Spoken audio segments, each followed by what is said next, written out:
Welcome to the Mind Money Spectrum podcast, where your hosts, Aaron Ogti and Trishul Patel, go beyond traditional finance questions to help you explore how to use your money to achieve the freedom you want in life. In this episode, Aaron and Trishul discuss planning issues related to longevity and life expectancy. Retirement projections require an end date, but choosing one is an art rather than a science. The process requires assimilating incongruent datasets and incorporating human emotion. But then what happens if longevity continues to increase? Our hosts get a little wonky as they bring up FIRE, safe withdrawal rates, Medicare, and the good place. And now, on to our conversation. Hi, my name is Aaron Ogti. I'm a financial advisor in the Bay Area, and I'm here with Trishul Patel, a wealth manager on the East Coast. Hi, Aaron. Great to be here today, and thanks everybody for listening. Great to be here as well. So, Trish and I have been kind of talking shop, sharing some of our personal philosophies when it comes to financial plannings and doing financial planning projections, kind of how much you're earning, how much you're saving, how much that assets are growing, and then how much do you need to support your lifestyle at some point in the future. And one of the things that tends to come up in these kind of conversations, we need to make some kind of default assumptions. There's a few things like a rate of return assumption on investments, whether it's stocks, bonds, or cash. We need some kind of inflation assumption, some assumption of when you'll stop working, and therefore your future portfolio needs to support your future lifestyle. The other kind of mandatory assumption we need to make is when you'll pass away. And yes, we have to assume you will pass away at some point. We're not designing a portfolio to last indefinitely. This is kind of difference between personal financial planning and things like endowments, which actually are trying to designing portfolios to last indefinitely. But that question of when do we assume you'll pass away actually has implications on different planning projections. And the reason I say is that if we assume that you're going to pass away at average life expectancy, you look up this data, somewhere between 78 and 83, depending on how old you are, there's actually a 50-50 chance that you live longer than that. And we don't want to design a plan where you might run out of money at 85 if you happen to live to 90. Or at least the only thing you'd have would be Social Security. So the default kind of conversation among financial planners is pushing that projection out. And let's go to 90, which you might have a 25% chance of living to, or 95, where you might have a 10% chance of living to. And we'll get into how your current age affects your life expectancy. This is a little bit of a Bayesian probability method, where a conditional probability, like life expectancy at birth is 78, but if you've already reached 78, you're not expected to die tomorrow. So it's like for each year you get older, you're expected to live a little bit longer. So we want to kind of just talk about how does mortality and life expectancy fit in financial planning. And so, Trishul, when you're putting together a financial plan, how do you even begin to have one of these default assumptions when you're having a conversation with a client? Right. So it's one of those things where you got to put something in there. So it's definitely a decision to be made. And oftentimes there will be like a default in the software that we use for these purposes that might pick a number that's based upon, just like actuarial data and probability numbers that might make sense for like the average individual. And often it doesn't even get so granular that it distinguishes between sexes. But as we know, females tend to live longer than males. But common numbers that I've seen, just built in are like 90 or 95 years, something like that, or roughly in that range. But then, yeah, there's a lot of nuances to consider. So that's where some of the bread and butter understanding of what actually might influence these numbers of life expectancy. And that also comes down to a bunch of different factors that are worth considering. You made a very important point, Aaron. There's a difference between life expectancy at birth, which is the numbers we often see quoted, like for the global population right now, the life expectancy at birth is around 71 years for males and 76 years for females. And that's different depending on which country you're in. There's data to suggest that developed countries have a higher average life expectancy at birth versus less developed countries, but also that there's differences that are more granular depending on if you look at data that looks at race, for example. In the US, life expectancy by race is also quite different. If you look at the average for overall between males and females, the average white American is about 78 years, the average Black American is 72, and the average Hispanic is 80. So it's interesting to note that there are differences that relate to race and perhaps also to culture. There could be also some socioeconomic ties that relate to life expectancy. So that's also important to keep in mind. And yeah, a key thing to also think about is, Aaron, what you had mentioned. There's a difference between life expectancy at birth and life expectancy at a given age. So yeah, just some understanding around those numbers. For example, these are just using tables for the US, but if you are, just born, again, if you're a male in this data set, you're supposed to live to about 76 if you were just born versus 81 for a female. However, if you are already, let's say, 50 years old, well, if you're a male, you have another 30 years left. So on average, you'll get to age 80. Now, it's important to understand that, yeah, that's a good extra, call it 4 or 5 years, or sorry, 3-4 years. And if you're a female age 50, well, you have an extra 33 years. So that's 83 versus 81, so an extra year or two. However, Aaron, it's important to understand, once you start getting even higher up, your life expectancy doesn't drop to 0 or negative. Even if you're 80, if you're a male, you still have 8 years of life expectancy left. And that's an average number, right? So if you're 80 and you're a female, you have close to 10 years left, meaning on average, you'll make it to 90, meaning 50% of those people will be above 90. So you got to plan above 90 if you're speaking with an 80-year-old. Just at a high level, these are probably the high level points to consider when you're coming up with these numbers. So I agree that's a good point, and I think that comes into the numbers I use. I think I've set my financial planning software default at 95.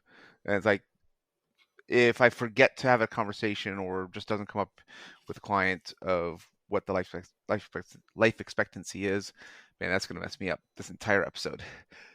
Life expectancy, then I'm okay at erring on the side of longer. In conversations I've had with clients in the past, there have been, I think it's like 3 categories. One, if they're in their, say, 30s or 40s, it doesn't matter. Like the way the projections work, it's either assets are growing between 90 and 95. So like the difference between like 80, 85, 90, 95 for a 30 or 40-year-old really just doesn't matter. It's, do we see savings and assets growing, or is it, and so that's why it's usually based on savings rate. Are you saving enough of your income? And then kind of the inverse would be spending rate, which I don't like that phrasing, but kind of the assumption of if you're earning this much, saving this much, and you're spending everything else, or it's going to taxes, the savings rate is more important than life expectancy. So that's why I say the variable just doesn't change much. As you get older, so like you said, that 50-year-old who has a life expectancy of 30 years, I kind of like using that 30-year number because it also lines up with the original safe withdrawal rate research, which was if you retired at 60 and you lived till 90, how long will your portfolio last and the conclusion was a 4% withdrawal rate that'll last 30 years. And so if I'm having a kind of more nuanced conversation with someone looking to stop working within the next few years, so say they're in their 50s, maybe even early 60s, I'm okay assuming something like age 90 if they're in 50s. So I'll actually like bring it down from 95 to 90. And that allows me to kind of make sure I'm not being too conservative on my projections. If you're 58 and we need our money to last to 95, says, you need to work another 2 years. But if we bring that assumption down to 90, it's like, you know what, we probably stop working now. That's just one analysis of tool. Like, yes, there are some risks that we're taking on. If portfolios go down, withdrawal rate, can you make adjustments to lifestyle, or do you really need to support all your expenses? So that's why it kind of, that 58-year-old, can I retire now? The question's not yes or no. It's kind of like, well, probably if you're willing to be flexible with these certain other assumptions, whether it's how much you're spending from year to year, what your rate of return is. And if you want to be more conservative with those planning assumptions and those planning risks, then you probably should work a couple extra years and kind of like add your savings a little bit. It's because the way it works out, it's 2 extra years of savings, but also 2 fewer years of drawing down from your portfolio. So if they're, say, in their late 50s, I'll probably use life expectancy of 90. And about age 60, I kind of, my again, a little more nuanced part of it, I tend to add 30 years. So if it's a 60-year-old, I don't mind going to 90. If it's a 90 or 65-year-old, I probably want to bump it up to 95. If it's a 70-year-old, I probably want to bump it up to 100. And I haven't done this for someone in their 80s, except for one exception. I'll share it a little later. But that's kind of been my kind of the way I approach the longevity assumption when it comes to planning. Someone in their 30s and 40s doesn't matter at all. Someone in their 50s, probably age 90, and then from 60 on, kind of adding 30 years to their current age. So I'm curious, have you made adjustments to your financial planning assumptions with different clients, either based on client conversations? I have some clients who say, oh, I have this health history. My father passed away of a heart attack. I had this other kind of family history that I don't want to assume I'm going to live to 95. I want to assume that I'm going to live less so that I can spend a little bit more now while I'm still healthy. So I'm curious, have you ever had those kinds of conversations with clients, and what have been some of your implementation? Yeah, so I think the flavor of the things that you look at are very similar to the flavor of things that I look at to make these types of adjustments. Probably initially, I might also consider how important are these adjustments. So often you can do a little bit of sensitivity playing with the plan on, adjusting the life expectancy up or down by, 4 or 5, 10 years and seeing, does it really have that great of an impact? And in some cases, it may not even make a big difference if you add like 5 years either way. And in those cases, then, there's no real need to kind of micromanage this particular number.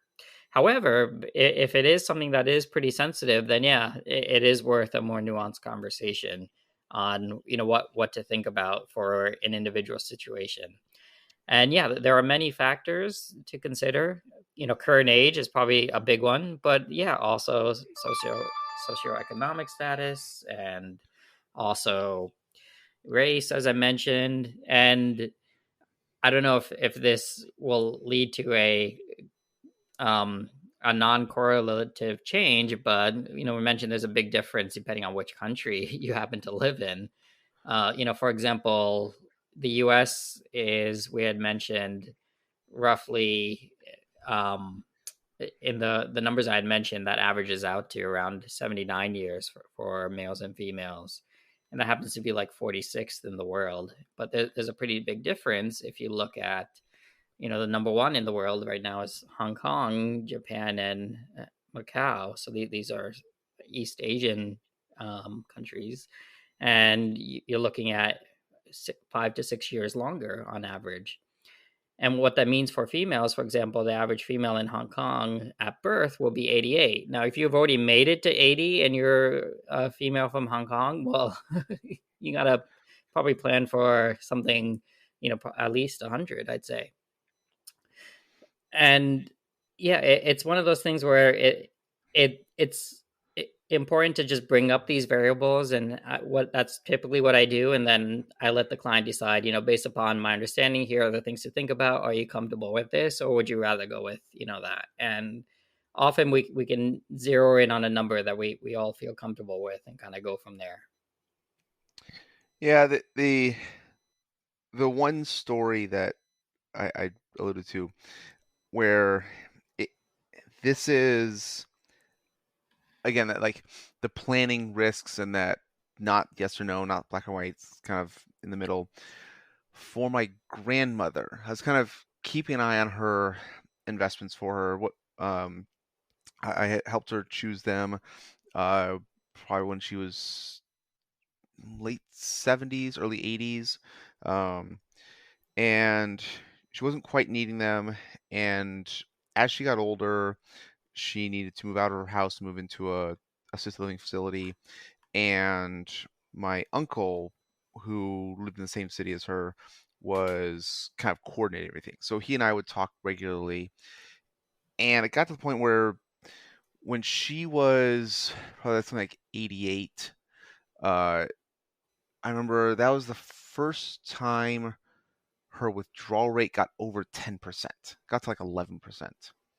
And it was one of these, like, I look at how much is in the portfolio. I know the mixture of stocks and bonds, some of the risks that are involved. I know, okay, this portfolio is not sustainable long term. It's going to run out of money. But also, just kind of looking at statistics, she's not going to live that long. But it's like kind of having to actually make these guesses. And so, but along with my uncle, made it very clear, this withdrawal rate, if we can get a decent rate of return based on the stock and bond allocation, it's probably only going to last somewhere between 10 and 15 years. And she was like 88. I think she was 88 at the time. And no, like it's even realistic that it's possible that it lasts less than that. But kind of what's the plan if this portfolio does run out? But this was one of the things where, in part because markets did well over that time frame, but we acknowledged the risk, and we were able to take out enough to support her expenses in the assisted living facility, and she ended up passing away in her early 90s. So it worked out okay. But as an example of if you had mentioned 11% withdrawal rate to any prudent conservative financial advisor, they said that's way too high. That the portfolio is going to run out of money, and I knew that. And I had these conversations with my uncles, like, this portfolio can't sustain long term at this amount that we're taking. But that was a risk that we decided was kind of appropriate for her lifestyle and her expenses, and it worked out. She passed away, and portfolio really didn't go down that much because market growth ended up being strong enough. So this is why I kind of like this conversation of when you have to make some kind of longevity or mortality assumption, and that's just the way the math plays out. Like you need to make something, put some number in there, but in real life it's much more nuanced and much more complex. And I think it's only going to get more complex as we move forward.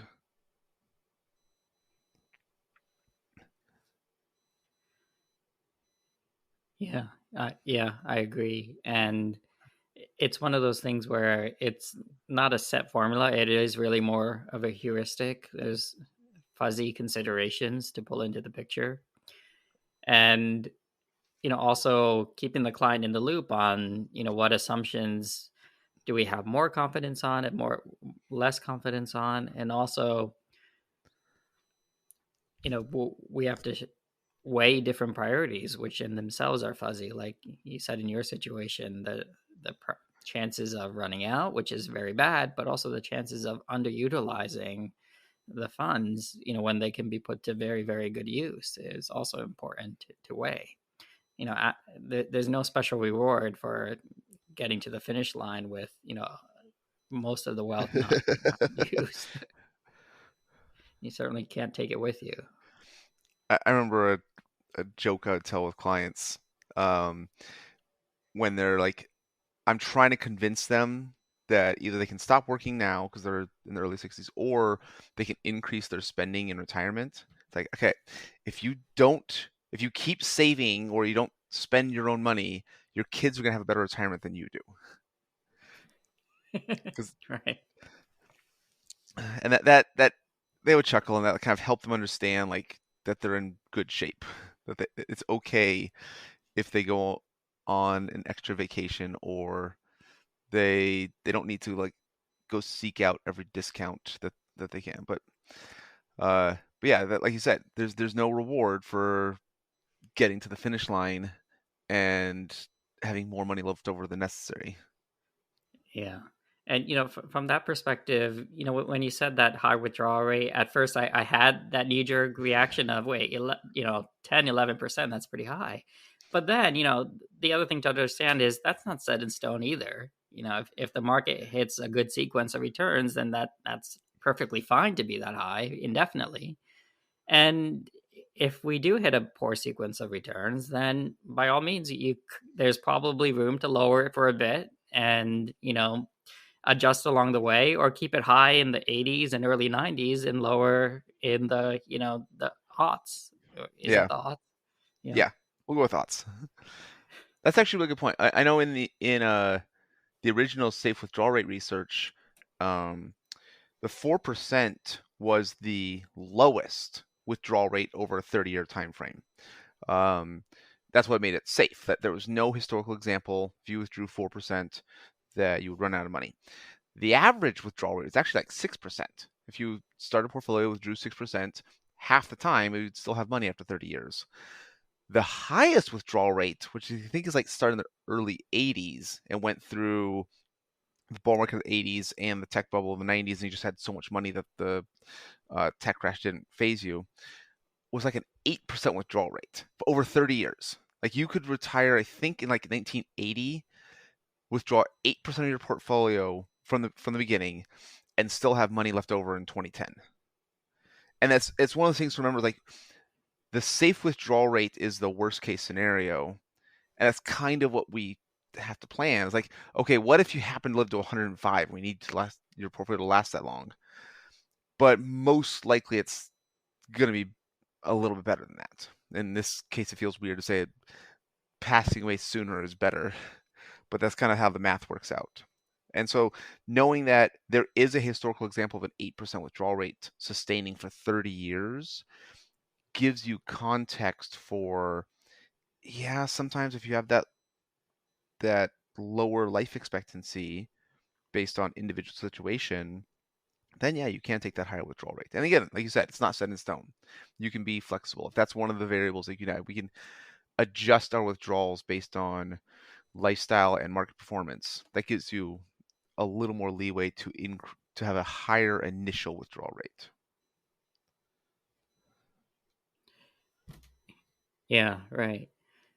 And so at a high level, a lot of what we've said makes good applicable sense for somebody, in their 50s, 60s and beyond. But Mm-hmm. as you alluded to, it's pretty different conversation if somebody's in their 30s or 40s, at least from my experience.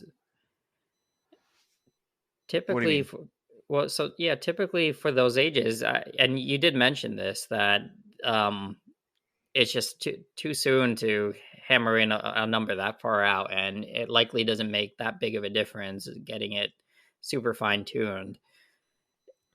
But the other things I like to think about is at that age, it's important to have that number in for life expectancy, and going with the default of like 90 or 95 might make enough sense to just kind of move forward. Often the concern about somebody in their 30s or 40s, if they have like a young family, is of course having that life insurance policy in place, especially if they Mm-hmm. happen to be the breadwinner and they have dependents. But one thing I also like to bring up is, yes, there's concerns about mortality at that age. However, you're far more likely to become disabled in your 30s or 40s than pass away. So that's something to consider when we're doing the calculation or calculus of insurance to figure out what makes the most sense for your situation. Yeah, and that's also why uh, disability insurance can be more expensive than life insurance for someone in their 30s. That, but it like you said, it's almost more important for someone in their 30s. Like if they have a mortgage and kids and they're dependent on their income, then you need to have that disability insurance in addition to the life insurance, even if it is more Right. expensive. Yeah. If you're in your 30s and if you had to choose one, I don't know why you would, but if you had to choose one, you're 4 times more likely to become disabled than to experience a mortality event. So, having that life insurance policy, maybe a good term policy, $1 million, that's not going to help much if you're disabled and you can't earn money, but you're still alive. Yeah, yeah. So when you think about longevity and mortality, or in the case disability, it's morbidity. Um, what are some other factors that you think about, whether they're now in conversation with clients or what might lie ahead in the future? Well, some larger trends that we've been seeing is life expectancy has been pushed back, meaning that the chances of death from many diseases have been going down. However, the way things stand now, the chances of disability from many of these diseases have been increasing. So basically, what that means is people are living longer, but that gives them more time to become disabled from these concerns because there's just a longer period of time for these issues to crop up, and these are patterns that we kind of see across the spectrum of the various things that can cause trouble for people. Like, big things for individuals are like heart disease and hypertension and diabetes and stuff like that. And what the data kind of says is, the chance of death from these major causes are down, according to this table, by 30%, but the chance of becoming disabled from these major concerns are up 50%, meaning, again, you're still more likely to have disability issues than life issues for many of these big concerns. And that's important to think about as you age as well, because again, that life policy is great, but even if you're in your 60s or 70s, you need to have good coverage to cover that disability. Even if you're not the breadwinner, you still want to maintain some sort of quality of life, have good insurance coverage, for example, good health coverage, so that you're able to take advantage of your own life while you're living, even though you might be disabled. Yeah, well, so I'm thinking about the comment you said of someone in their 60s or 70s. Um, because a lot of disability insurance only pay out to 65. Like they assume that you aren't going to be working, and realistically, all my clients they're financially independent about that point, where they don't need to work for their income. So, but I guess if you still need to work past 65 to support your future lifestyle, then yes, disability insurance is probably necessary. But I feel like that there were other planning mistakes along the way that. So I guess that's for. If you had a client who was 66 and they're not financially independent, would the money they spend on disability insurance be better off being saved to try and get their portfolio large enough to support their lifestyle? Yeah, I should clarify. I wasn't specifically talking about disability insurance for individuals in their 60s. It was more actually quality of life insurance, things that can improve quality of life should you become disabled, not necessarily supplement income stream. In which case, yeah, if you're 60s and yeah, certainly for financially independent, it may not make sense to have disability or life insurance, frankly, if you don't have dependents that require that extra amount of income. But yeah, we're focusing on the quality of life size is certainly sensible. And yeah, you made another good point. If you aren't financially independent and you're in your 60s, well, frankly, disability and life insurance may be too expensive. Yeah. You may be a lot better off just putting that money towards savings. Okay.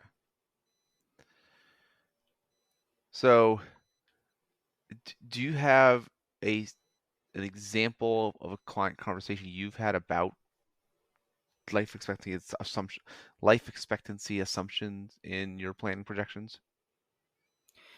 It's come up in some of the things we've mentioned. The notion that if I have spoken with individuals in their 70s, and it's very understandable that the impression is, you hear those life expectancy numbers at birth of 78, and and then they wonder why you're making the plan out 30 years, something like that.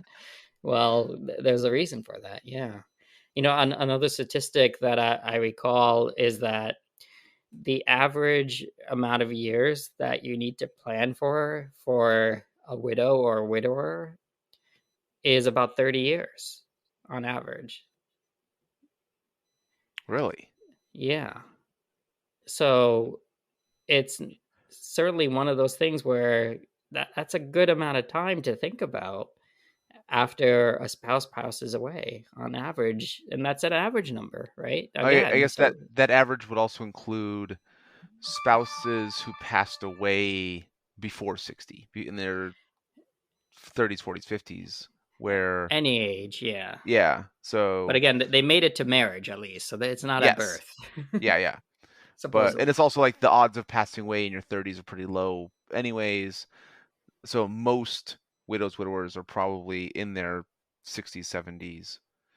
But there's probably a few. I'm gonna guess it's not a normal distribution of like.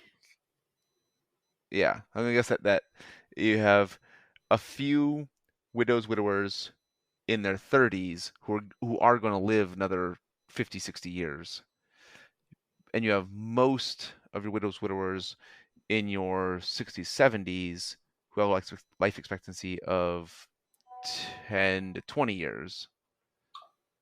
And you probably, yeah, I can see that average getting to 30. Yeah, and it's something to think about also, for example, with investments, right?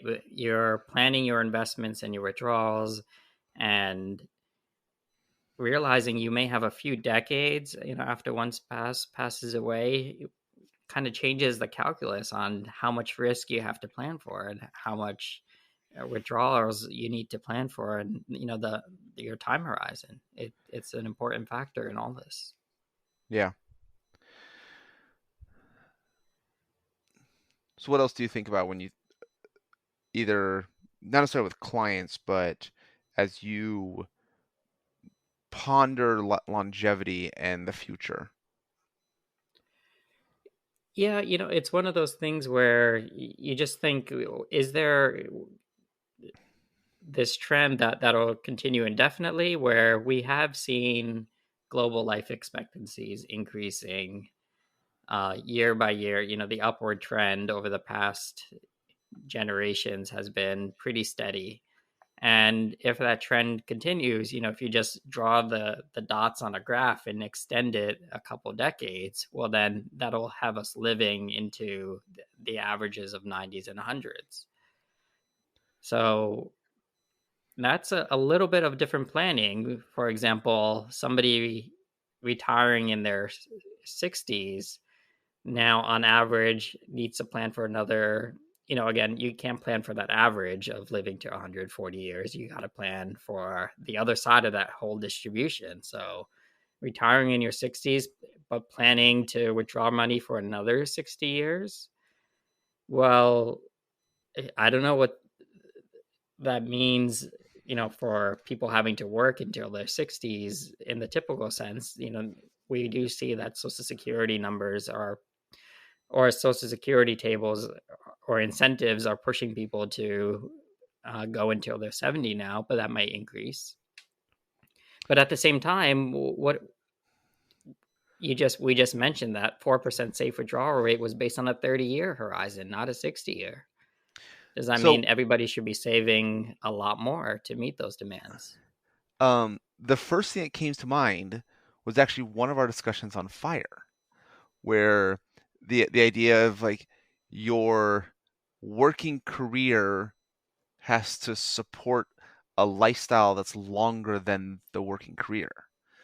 Like if you want to pursue FIRE, like you're trying to save over 20 years, let's say from 20 to age 20 to age 40, to support a lifestyle of 50 years from age 40 to age 50. Like the math is already there, I think. And it's probably going to apply the same with increased life expectancy, where instead of a 4% withdrawal rate, getting closer to that 3% withdrawal rate is kind of sustainable in perpetuity.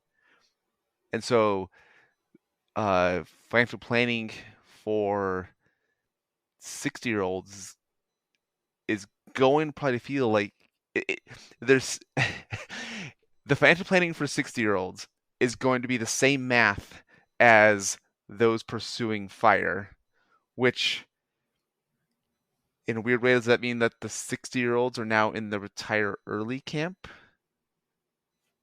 But like is 60 going to be retiring early in the next decade or two? Yeah. So it's interesting what happens with those safe withdrawal rate numbers if you are planning for a longer horizon. We did mention this in the past, but basically that 4% needs to drop to something like 3% ish. And what the data suggests is, yeah, with 3%, you'll have a very low chance of running out of money over using historical data any 60-year period. And just slightly under the 3% pretty much means that you could have a withdrawal rate that could potentially sustain you indefinitely. So if you're pursuing FIRE in the traditional sense in your 30s or 40s, that might be something to think about if the timeline ends up really being out to 120 and beyond. Okay, so this might be opening up too big of a can of worms, then we might have to push it off to another episode. But most people still retire at age 65. And it's not because of a rule of thumb or some heuristic. It's not because that's when most people have saved up enough money. That's when you become eligible for Medicare. And most people retire at 65 so that they can go from their employer's health insurance to Medicare. But if people are living to 110, can Medicare support them as they live longer?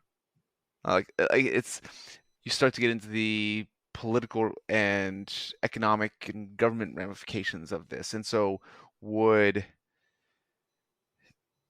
the government ever consider delaying the age you can start taking Medicare?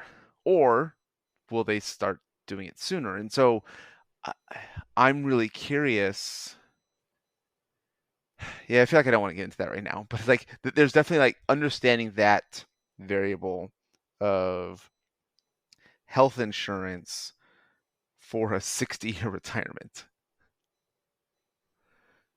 It Yeah. is going to be a challenge. Yeah. No, you're right. It's a long time to think about, and a large reason why defined benefit plans got into trouble is that people just started to live too long, and those plans were based upon actuarial tables that had a much lower life expectancy, yet they had guaranteed defined benefits until somebody passes away. And if Yeah. everybody ends up living 5-10 years longer, you're going to need a lot more money than you planned for.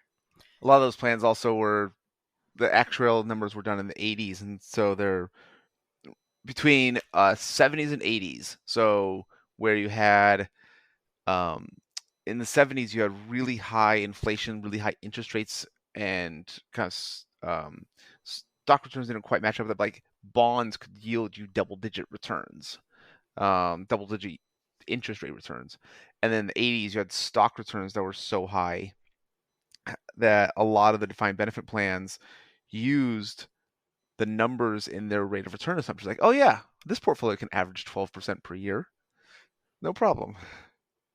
Right. So you start like it was the combination of people living longer and rate of return assumptions being too optimistic that got a lot of them in trouble.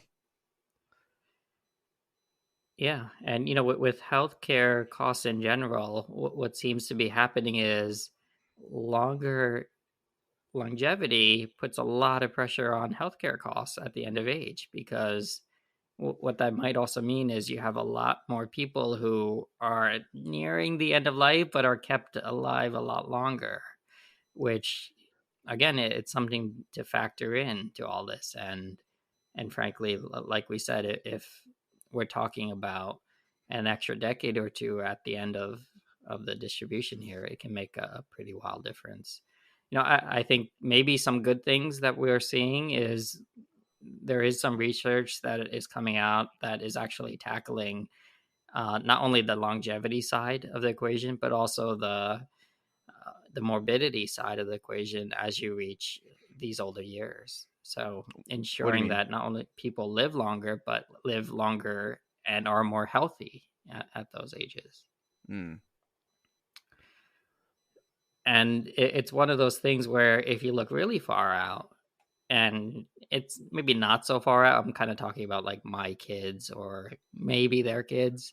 Well, there's always this understanding that there could be they could be breakthroughs that could frankly lead to life expectancies continuing to grow linearly through their lifetimes, at which point you're talking almost silly numbers, but in our um, understanding of 150 200 years, something like that. And then just kind of um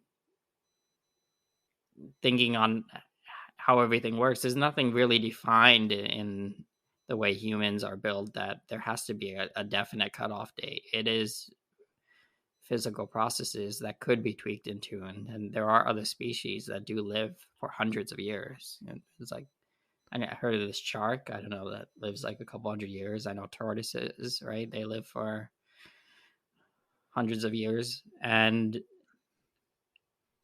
there's the understanding that implementing similar types of genetic changes and gene therapy changes and whatnot into the human genome might also allow the similar type of changes for our species. So now, like, I've already jumped from financial planner to like philosophy of like, would you want to live 200 years? And then you start getting like, okay, well, if you don't want to live that long, do you start to get into like assisted suicide conversations. Like it's this does open, like, this is a tiny different can of worms. So like I I every kind of either philosophy or religion or kind of old age wisdom does imply that, or infer, once people have felt that they've lived a good life, they tend to be ready to go. And sometimes it's much again, sometimes it's gonna be like old age, 80s, 90s, something like that. But um, that possibility of deciding to kind of you acknowledge you don't need to live forever. I think would be that's going to be the hard. Like, I guess if the technology gets there, that's going to be the harder question. You start. Yeah. It's almost like the um our life planning conversations. Like, if you're financially independent, what do you do with your life? If you don't need to work, and most people still end up working in some capacity. That there's a life reason why they do something constructive with their time, not a financial reason. We're not surprised if you start getting into some kind of conversation like that. I'd imagine, yeah. On the planning side, you'd likely have to target a much lower safe withdrawal rate. However, you would have probably more time to earn that money, maybe because you would be working longer, maybe, or you'd be supplementing your income over a longer time with something to keep it afloat for that long. But the philosophical question, I think, comes down to maybe the notion that individuals might have more of a choice at that point. You would think on, okay, I can live as long as I want, but rather than letting nature decide on when the timeline ends, you maybe get to have a little more active participation in that decision. I think. Did you ever see The Good Place? Yeah, I did.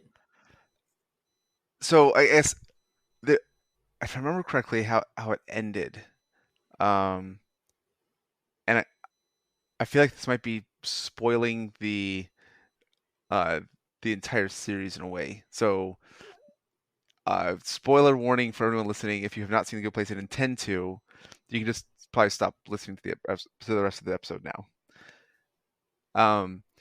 But I remember that they had that conversation of, like, some of the ancient philosophers that he wanted to meet were kind of just tired of existing for thousands of years after they passed away. And that was kind of a common theme for all of them, like that they were just existing. But when they introduced the idea that they can choose to end their time in the good place, or their existence, they found it more fulfilling. I think I know. Does that sound right? Did I get that right? Am I thinking the Um, right story? Frankly, I don't know. I don't remember the end date, so I can't help you there. I know I saw it over the course of a year or two, and then I took a break in the middle. But Okay. just quickly for our listeners, The Good Place was would you call it a sitcom or a comedy show, Yeah, dramedy? we'll call it. Yeah, sure. It's a 30-minute TV show. Okay. About what happens if a bunch of people end up in this sort of purgatory, I guess, and they get to live out different scenarios in a somewhat comedic, somewhat dramatic fashion. And they do bring up a lot of philosophical life questions. And yeah, certainly one of them is, how do you deal with immortality, and how does that manifest itself? And what is it really like to live in a place that might be called heaven and frankly looks like heaven on earth, which is kind of what we're talking about if Yeah. you have the ability to kind of live forever. And it's one of those things where, there have been a lot of philosophical questions that have come up because of this concern.